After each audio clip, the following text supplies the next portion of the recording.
Buyurun. Ben Bayramoğlu Rövşən Cəmiloğlu, Göygöl rayonunun Üçtəpə kəndində hal-hazırda yaşayıram. Göygöl rayonunun Yeni Qızılca sahəsində mal bazarının qabaq hissəsində Çənli belin arxasında fermada heyvan saxlayıram.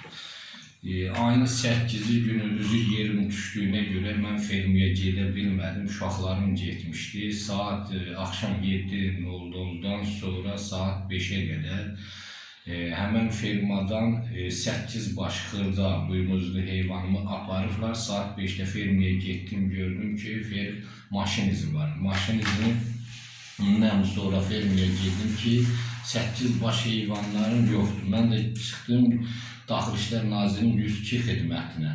102 xidmətinə Göygöl rayonunun əməliyyat qrupları töküldü, gəldi. Əməliyyat qrupları araşdırma apardılar.